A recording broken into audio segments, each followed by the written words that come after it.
আসসালামু আলাইকুম, welcome to another video. বন্ধুরা, আবারও চলে আসলাম ফটোশপের খুবই চমৎকার আরো একটি টিউটোরিয়াল নিয়ে। বন্ধুরা, আমাদেরকে তো অনেক সময় ইমার্জেন্সি পাসপোর্ট সাইজ ছবির প্রয়োজন হয়। তো অনেক ক্ষেত্রে দেখা যায় যে ব্যক্তির ছবির প্রয়োজন সে বর্তমানে উপস্থিত নেই বা তার আগের কোনো ছবিও নেই। সেক্ষেত্রে বাধ্য হয়ে কিন্তু তার এনআইডি কার্ড থেকে ছবিটি সংগ্রহ করতে হয়। তো তার এই এনআইডি কার্ডটি যদি আগের পুরনো এনআইডি কার্ড হয় তাহলে সে এনআইডি কার্ড থেকে কিন্তু পাসপোর্ট সাইজ ছবি তৈরি করা কিছুটা সহজ হয়। কিন্তু তার এনআইডি কার্ডটি যদি স্মার্ট এনআইডি কার্ড হয় তাহলে কিন্তু সেখান থেকে একটি রঙিন পাসপোর্ট সাইজ ছবি তৈরি করা একটু ঝামেলাই বটে। তার আগে আপনি যদি আল্লাহকে ভালোবাসেন অবশ্যই ভিডিওটি লাইক কমেন্ট শেয়ার দিয়ে সঙ্গে থাকুন। এর আগে পুরনো এনআইডি কার্ড থেকে কিভাবে একটি পাসপোর্ট সাইজ ছবি তৈরি করতে হয় তার একটা ভিডিও কিন্তু আমি এর আগে আমার চ্যানেলে দেখিয়েছি। আপনারা প্রয়োজনে ডেসক্রিপশন বক্সে দেওয়া লিংক থেকে সেই ভিডিওটিও দেখে নিতে পারেন। তো যাই হোক, আমি আজকে আপনাদের মূলত দেখাবো কিভাবে এরকম একটা ছবি থেকে ফটোশপের মাধ্যমে খুব সহজ পদ্ধতিতে একটি প্রফেশনাল মানের কালার পাসপোর্ট সাইজ ছবি তৈরি করবেন। তো আশা করছি এই ভিডিওটি আপনারা দেখলে খুব সহজে আপনি এই ধরনের একটা ছবি থেকে একটি কালার পাসপোর্ট সাইজ ছবি তৈরি করতে পারবেন এবং ভিডিওটি আপনাদের অনেক উপকারে আসবে। তো চলুন বন্ধুরা, শুরু করা যাক। প্রথমে যে স্মার্ট কার্ড থেকে ছবিটি নেবেন সেই স্মার্ট কার্ডটি প্রথমে স্ক্যান করে নেবেন, অথবা আপনার যদি কোনো স্ক্যানার না থাকে তাহলে আপনার হাতে থাকা মোবাইল ফোন দিয়ে একটা ছবি তুলে নেবেন। তো এরপর আপনি যে কাজটি করবেন, এই ছবিটিকে পাসপোর্ট সাইজের নির্দিষ্ট মাপে ক্রপ করে নেবেন। তো আমি এখন এই ছবিটিকে পাসপোর্ট সাইজের নির্দিষ্ট মাপে ক্রপ করব। তার জন্য টুলবক্স থেকে আমি ক্রপ টুলটি সিলেকশন করে নেব। এরপর এখান থেকে এখানে ছবির ওয়েট দিয়ে দেবো 40 mm এবং হাইট দিয়ে দেবো 50 mm এবং এখানে রেজোলিউশন দেবো 300। এরপর এখান থেকে ধরে ছবিটি নির্দিষ্ট মাপে ক্রপ করে নেব।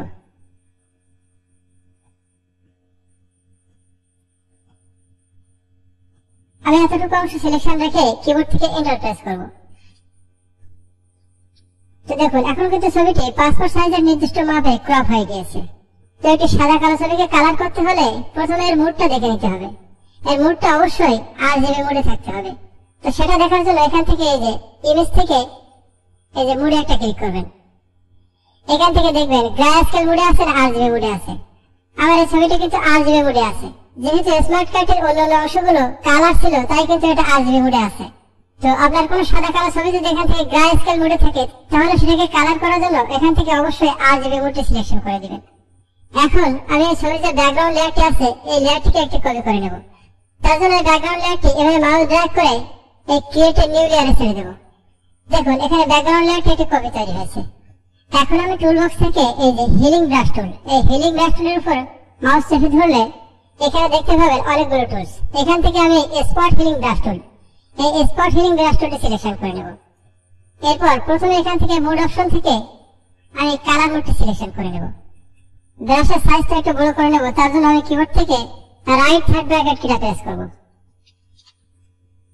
এরপর এখান থেকে এই ব্রাশের হার্ডনেসটা এরকম একটু কমিয়ে রাখবো। ছবিটি আমি আরেকটু জুম করে নিই। এখন আমি স্পট হিলিং ব্রাশ টুল দিয়ে প্রথমে আমি বর্ডারের লাল কালারটি রিমুভ করব। তার জন্য এখান থেকে কালার সিলেকশন করে নিয়েছি। তো আমি এভাবে ড্র্যাগ করে এভাবে একটু একটু করে লাল বর্ডারগুলোকে রিমুভ করে নেব।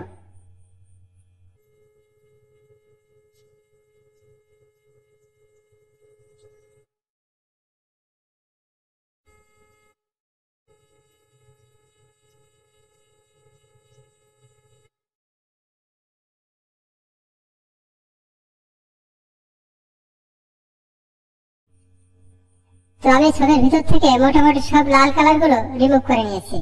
এখন আমি ছবির লেভেলটি একটু অ্যাডজাস্ট করে নেব। তার জন্য আমি কিবোর্ড থেকে Ctrl+L প্রেস করব। এরপর এখান থেকে স্লাইডার গুলো একটু ডান বামে টেনে এই লেভেলটা একটু অ্যাডজাস্ট করে নেব। তো এই অবস্থায় কি আমি এখান থেকে প্যানেলটি ওকে করে দেব।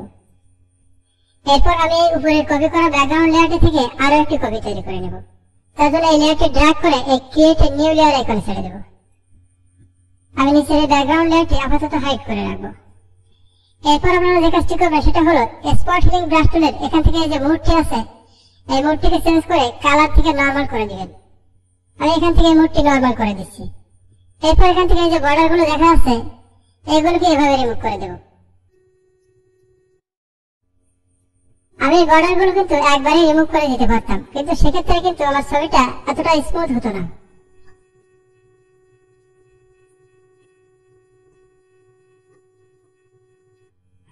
আমি কিন্তু এখন সব দাগগুলো মোটামুটি রিমুভ করে নিয়েছি। এখন আমি যে কাজটি করবো সেটা হলো টুল বক্স থেকে ব্রাশ টুলটি সিলেকশন করে নেব। এরপর আমি এখান থেকে ব্রাশ টুলের অপাসিটি এবং ফ্লো দুটাই এখন 20% এর নিচে রাখবো। এরপর ছবির মধ্যে এখন যে কালো কালো স্ক্র্যাচ গুলো আছে এগুলোকে একটু স্মুথ করে নেব। তার জন্য প্রথমে কিবোর্ড থেকে অল্ট প্রেস করে এভাবে ভালো জায়গা থেকে একটি স্ক্রিনশট নেব। এবার এভাবে ড্র্যাগ করে এই কালো স্ক্র্যাচ গুলো এভাবে একটু মিলিয়ে দেওয়ার চেষ্টা করব।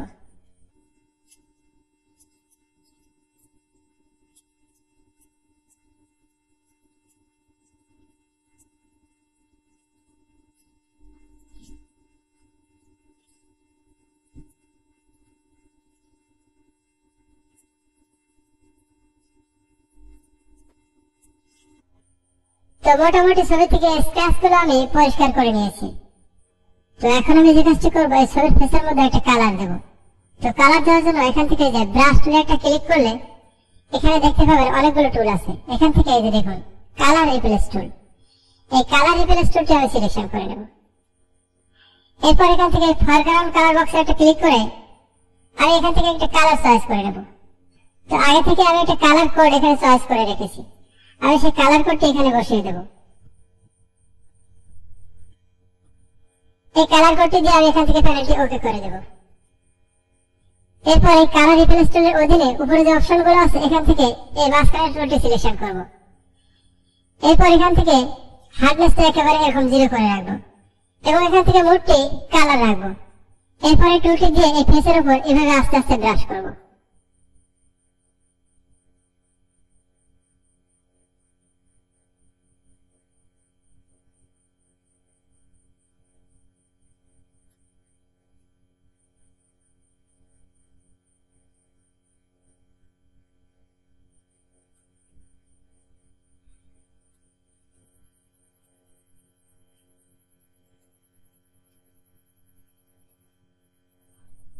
দেখুন আমি সমস্ত ফেসের মধ্যে এই কালারটি দিয়ে দিলাম।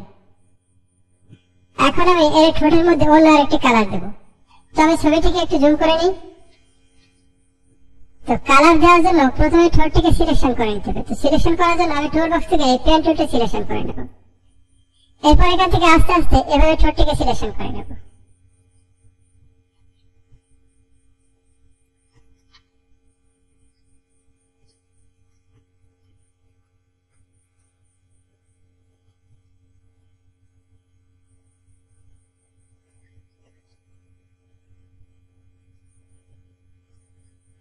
এরপরে মাঝখানে মাউসের রাইট বাটন ক্লিক করে এখান থেকে মেক সিলেকশন করে নেব।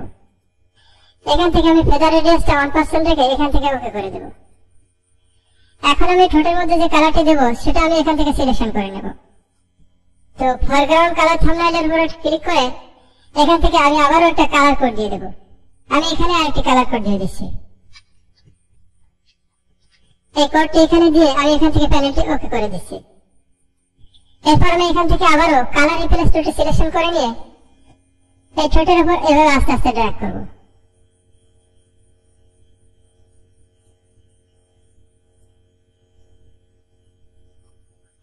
এখন আমি সিলেকশনটি উঠিয়ে দেবো, তার জন্য কিবোর্ড থেকে Ctrl+G প্রেস করব। দেখুন ফেস এবং ঠোঁটের সাথে কালার দুটি কত সুন্দরভাবে অ্যাডজাস্ট হয়েছে। এখন আমি যে কাজটি করব সেটা হলো টুল বক্স থেকে আমি ইরেজার টুলটি সিলেকশন করে নেব। এরপর এখান থেকে ইরেজার টুলের অপাসিটি এবং ফ্লো কমিয়ে 50% এর নিচে নিয়ে আসবো। এখন চোখের মধ্যে থেকে এই কালারটা একটু ইরেজ করে দেব।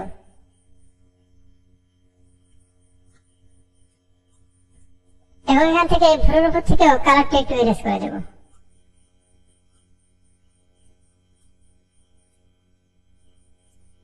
তো এখন মনে হচ্ছে মোটামুটি ঠিক আছে। এখন আমি এই ছবির ব্যাকগ্রাউন্ডের মধ্যে একটা কালার দিয়ে ফিল করে দেব। তো তার জন্য প্রথমে ব্যাকগ্রাউন্ডটা সিলেকশন করে নেব। তো ব্যাকগ্রাউন্ড সিলেকশন করার জন্য এখান থেকে আবারও পেন টুলটি সিলেকশন করে নেব। এরপর এখান থেকে আমি ব্যাকগ্রাউন্ডটি সিলেকশন করা শুরু করব।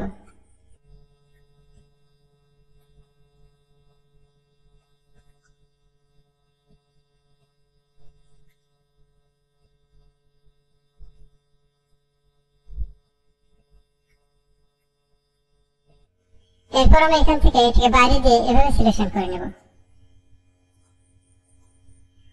এরপরে সিলেকশনের মাঝখানে মাউসের রাইট বাটন ক্লিক করে এখান থেকে মেক সিলেকশন একটা ক্লিক করব।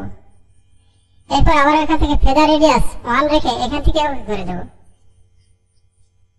এখন আমি এখান থেকে একটা কালার চয়েস করে নেব। তো ব্যাকগ্রাউন্ডে দেওয়ার জন্য এখান থেকে আমি এই ধরনের একটা কালার নিয়ে নেব। এখন আমি এই কালারটা ব্যাকগ্রাউন্ডে দেওয়ার জন্য কিবোর্ড থেকে কন্ট্রোল প্লাস ব্যাক স্পেস কি প্রেস করব। তো আমাদের ব্যাকগ্রাউন্ডে কালার দেওয়া শেষ। এখন আমাদের যে কাজটি বাকি আছে সেটা হলো এর শাড়িতে একটা কালার দিতে হবে। তো শাড়িতে কালার দেওয়ার জন্য আমি এখান থেকে আবার একটা কালার চয়েস করে নেব। তো আমি আবার এখানে একটা কালার কোড ব্যবহার করব। এই কালার কোডটি দিয়ে আমি এখান থেকে ওকে করে দেব। এখন দেখুন ছবির মধ্যে কিন্তু একটা সিলেকশন রয়েছে। এই সিলেকশনটা কিন্তু এই ব্যাকগ্রাউন্ডের উপর রয়েছে। তো আমরা এখন এই সিলেকশনটি ইনভার্স করে এই ছবির উপর নিয়ে আসবো। তার জন্য কিবোর্ড থেকে control shift plus I press করব। দেখুন এখন কিন্তু সিলেকশনটি ছবির ব্যাকগ্রাউন্ড থেকে এই ছবির ভিতরে চলে এসেছে। এখন আমি টুলবক্স থেকে আবার এই কালার লেভেলসটি সিলেকশন করে নেব। এরপর এখান থেকে এই হার্ডনেসটা একটু বাড়িয়ে দেব। হার্ডনেসটা বাড়িয়ে আমি এখান থেকে 50% একটু উপরে রাখবো। এখন আমি এই শাড়ির এখান থেকে কালারটি দিয়ে দেব।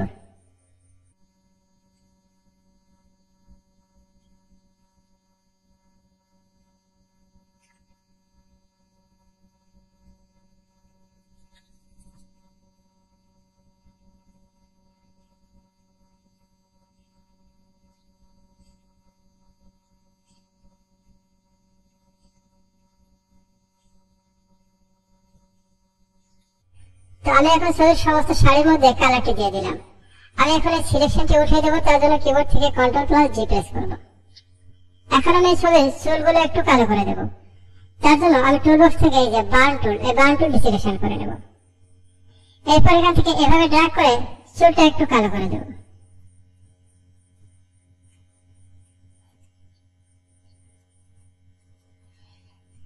তো এরকম হলে মোটামুটি চলবে। আমি কিবোর্ড থেকে কন্ট্রোল প্লাস এল প্রেস করে লেভেলটা আর একটু অ্যাডজাস্ট করে নেব।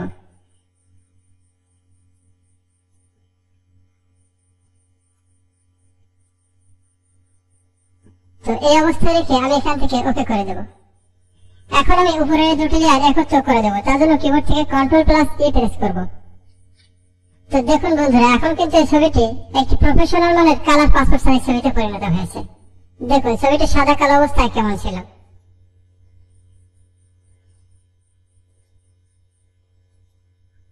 তো দেখলেন বন্ধুরা স্মার্ট কারের সাদা কালো ছবিটি থেকে কত সহজেই একটি প্রফেশনাল মানের কালার পাসপোর্ট সাইজ ছবি তৈরি করে নিলাম।